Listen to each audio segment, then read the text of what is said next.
ये NCERT polity का discussion है और आज का टॉपिक है केंद्रीय अन्वेषण bureau, CBI, central bureau of investigation. यह अध्याय 37 है। बहुत ही महत्वपूर्ण टॉपिक है, तो चलिए स्टार्ट करते हैं। सबसे पहले सीबीआई की जो स्थापना है इसके बारे में चर्चा करेंगे। सीबीआई वैधानिक संस्था नहीं है, इस बात को ध्यान में रखिएगा, कई बार यहां से प्रश्न भी पूछे गए हैं। सीबीआई वैधानिक संस्था नहीं है, इसे जांच संबंधी जो शक्तियां हैं Delhi special police establishment act 1946 से प्राप्त होती है। सीबीआई भारत सरकार के कार्मिक लोक शिकायत एवं पेंशन मंत्रालय के अधीन अपने कार्यों का निष्पादन करती है।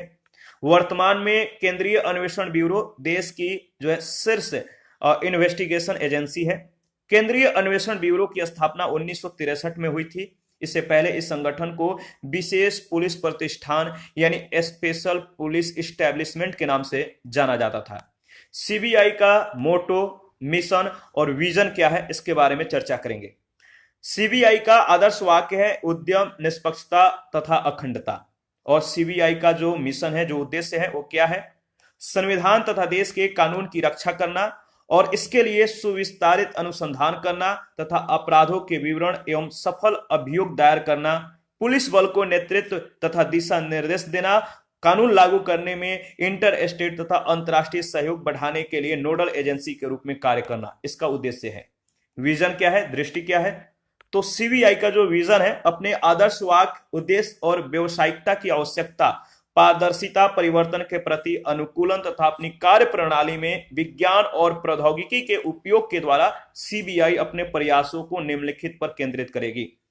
किस पर केंद्रित करेगी? तो सार्वजनिक जीवन में भ्रष्टाचार से संघर्ष, आर्थिक एवं हिंसक अपराधों में सुविस्तारित अनुसंधान और अभियोग के द्वारा कमी लाना। तो सार्वजनिक जीवन में भ्रष्टाचार से संघर्ष, आर्थिक और हिंसक अपराधों में क्या करके अनुसंधान और अभियोग के द्वारा इनमें कमी लाना, ठीक है, याद रखिएगा। और दूसरा, विभिन्न न्यायालयों के लंबित मामलों के सफल अनुसंधान एवं अभियोग दायर करने के लिए प्रभावी प्रणाली एवं प्रक्रिया को विकसित करना। साइबर तथा उच्च प्रौद्योगिकी अपराधों से सुरक्षा प्राप्त करने में जो है सहायता करना, यह है आपका मतलब कि सीबीआई का विजन, ठीक है। इसके बाद कार्यस्थल पर ऐसा सौहार्दपूर्ण वातावरण बनाना जिसमें टीम भावना, मुक्त संचार और आपसी विश्वास को बढ़ावा मिले। राज्यों के पुलिस संगठनों और कानून लागू करने वाली एजेंसियों के राष्ट्रीय और अंतर्राष्ट्रीय सहयोग, विशेषकर मामलों की जांच और अनुसंधान में जो है सहायता करना। तो सीबीआई का जो विजन होगा वो क्या होगा? राज्यों के पुलिस संगठनों और कानून लागू करने वाले जो एजेंसियां हैं, इनके राष्ट्रीय और अंतर्राष्ट्रीय सहयोग को, विशेषकर अगर बात करें तो मतलब कि विशेषकर मामलों की जांच करना और अनुसंधान में सहायता करना, इसका उद्देश्य होगा। राष्ट्रीय और अंतर्राष्ट्रीय स्तर पर संगठित अपराध के विरुद्ध लड़ाई में मुख्य भूमिका का निर्वाह करना, मानवाधिकारों की रक्षा करना और पर्यावरण, कलात्मक वस्तुओं की रक्षा के साथ साथ अपनी सभ्यता का भी विस्तार करना। वैज्ञानिक, याद रखिएगा, जो नेक्स्ट इसका जो विजन है सीबीआई का, वैज्ञानिक अभिवृत्ति, मानवता तथा जांच, अनुसंधान और सुधार के भावना को अपने अंदर विकास करना। कार्य प्रणाली के प्रत्येक क्षेत्र में उत्कृष्टता और व्यावसायिकता के लिए प्रयासरत रहना, जिससे कि संगठन अपने प्रयत्नों और उपलब्धियों में शिखर पर पहुंच पाए, ठीक है।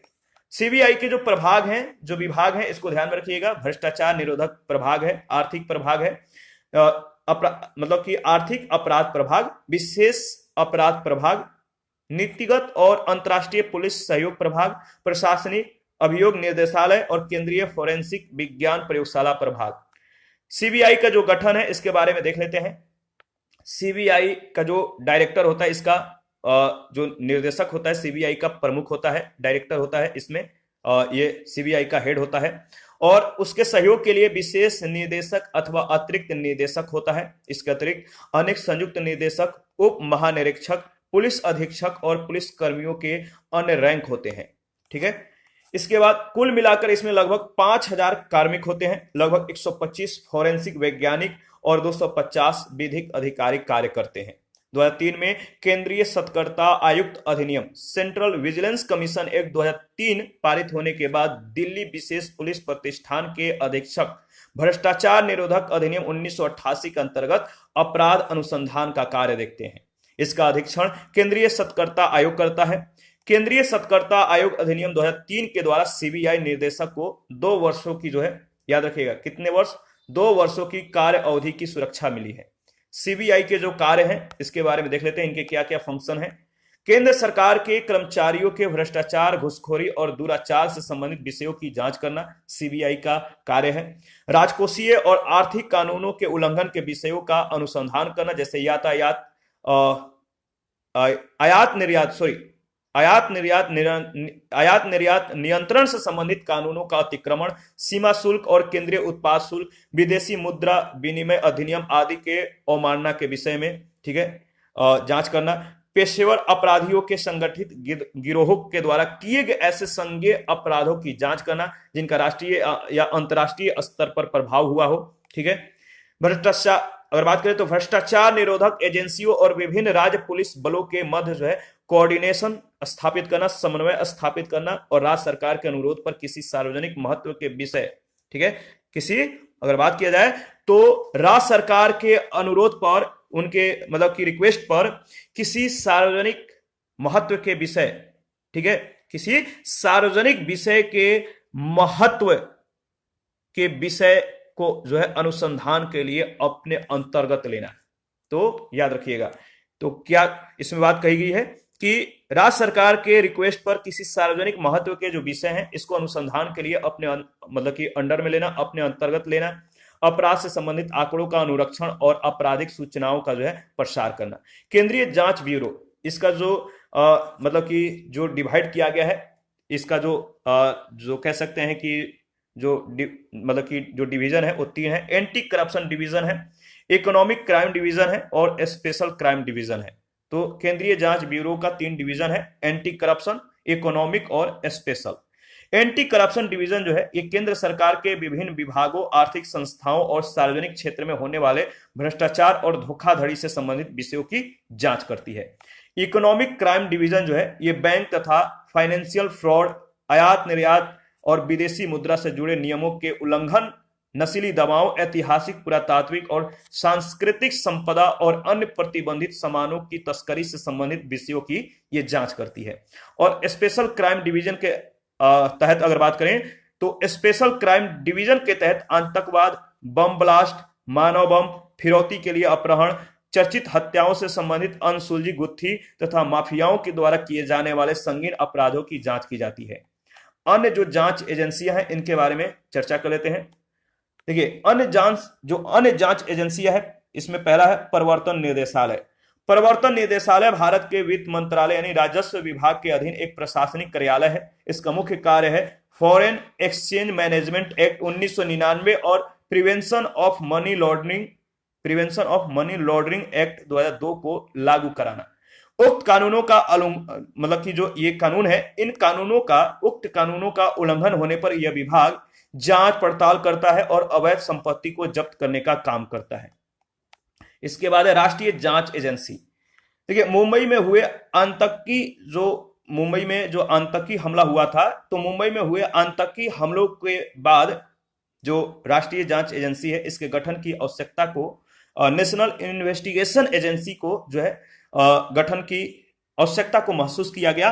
परिणाम स्वरूप 16 दिसंबर 2008 को कोई जो है मतलब कि कह सकते हैं कि ये जो एजेंसी है एनआईए, नेशनल इन्वेस्टिगेशन एजेंसी, इसको 16 दिसंबर 2008 को इस एजेंसी का गठन करने के लिए क्या किया गया?